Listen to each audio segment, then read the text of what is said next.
Something important is changing inside the SSI program, and this is not just a small office update. If you receive SSI, if someone in your household receives SSI, or if you are helping a parent, spouse, or disabled family member manage benefits, this change matters because it can affect how quickly payments are processed, how income is checked, how bank accounts are reviewed, and how overpayments may be prevented. The big question is this: will these new SSI upgrades make the program easier, or will they also create more problems for people who do not report changes on time? That is the part many people need to understand carefully. SSI stands for Supplemental Security Income. It is a needs-based program for people who are elderly, blind, or disabled and have very limited income and resources. Unlike regular Social Security retirement or SSDI, SSI is not just about whether someone qualifies medically or by age. It also depends on income, bank balances, living arrangements, household support, marital status, and resources. That is why even a small change can affect a monthly payment. The Social Security Administration has now created an SSI improvement team to fix some of the biggest problems in the program. The goal is to make SSI processing faster, reduce improper payments, increase automation, and make the rules easier to follow. On paper, that sounds positive. But here's the honest part: faster systems also mean faster detection. If wages, bank balances, household changes, inheritances, settlements, or resources are not reported properly, the system may catch those issues sooner than before. One of the biggest changes is the Payroll Information Exchange, also known as PIE. This system allows Social Security to check wage and employment information every month through payroll data providers when authorization is given. That means if an SSI recipient, SSDI beneficiary, or someone whose income is counted toward the SSI household is working, Social Security may be able to receive wage information more directly instead of relying only on paper pay stubs or manual reporting. This can help in two ways. First, it may reduce paperwork for people who struggle to send wage reports every month. Second, it may reduce overpayments because Social Security can see income changes sooner. But this does not mean people should ignore wage reporting. Until Social Security clearly tells someone that their wages are being handled through this system, they should still follow reporting instructions. A late wage report can still cause the wrong payment amount, and the wrong payment amount can later turn into a bill. The second major change involves bank and asset checks. Social Security is expanding the use of access to financial information, often called AFI. This system helps the agency identify bank accounts and resources that may affect SSI eligibility. This is a major issue because SSI has strict resource limits. If someone has too much money in the bank or owns certain countable resources, they may not qualify for SSI for that period. This is where people need to be very careful. Many overpayments do not happen because someone was trying to break the rules. They happen because people do not understand what counts, what must be reported, or how quickly a change can affect benefits.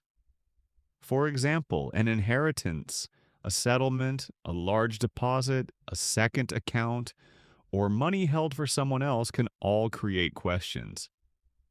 If Social Security finds the issue years later, the person may suddenly receive a large overpayment notice. The new system is meant to catch those problems earlier, but it also means people must keep cleaner records. Another important update is that Social Security is clarifying several SSI rules that have caused confusion for both workers and recipients. These include rules about transferring resources, settlement awards, inheritance income, child support documentation, and reporting responsibilities. This matters because SSI rules can be complicated, and different workers may sometimes interpret situations differently. Clearer rules should reduce confusion, but recipients still need proof. If money comes in, if money leaves an account, if a child support payment changes, if someone receives a settlement, or if household expenses change, documentation matters. There is also an update involving household rules and something called holding out. In simple terms, holding out means two people are presenting themselves to the community as married, even if they are not legally married. This matters because SSI pays couples differently than two separate individuals. A married SSI couple can receive less than two separate SSI recipients living independently. Under the clarified guidance, if both people say they are not holding out as married, and there is no evidence showing otherwise, their statements may be enough and no further investigation is needed. That clarification is important because household rules can create serious payment problems. But people should not misunderstand this. If two people are actually living as a married couple, sharing finances, presenting themselves as spouses, or there is evidence pointing in that direction, Social Security can still review the situation. The safest approach is always to be accurate, consistent, and honest in every report. Social Security is also adding more resource checks for new-aged SSI claims, redeterminations, and age 18 reviews. This means the agency wants to verify eligibility earlier instead of waiting years before finding a problem. For new applicants, this could mean more questions about bank accounts, assets, transfers, and financial support. For current recipients going through redeterminations, it could mean a closer look at whether income and resources still meet SSI rules.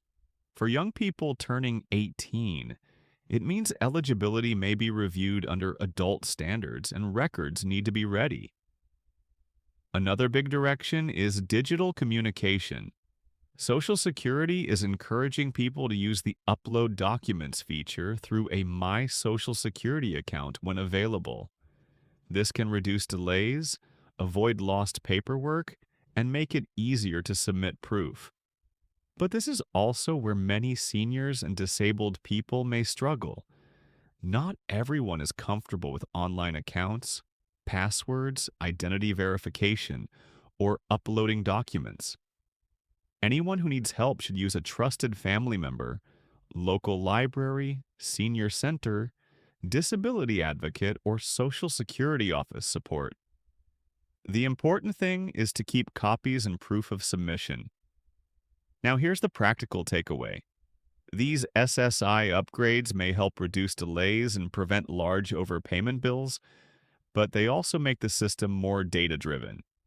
That means Social Security may be able to see wage changes, bank activity, and resource issues faster than before. So anyone receiving SSI should stay ahead of the system, not behind it. Report wages. Report changes in bank accounts. Report address changes. Report household changes. Report marriage, separation, or someone moving in or out. Report inheritances, settlements, gifts, child support changes, and any major deposits. Keep pay stubs, bank statements, rent receipts, letters, notices, and confirmation numbers. And never ignore a Social Security notice, because many serious benefit problems start with one missed letter. Thanks for watching Social Security Post, and I'll see you in the next video.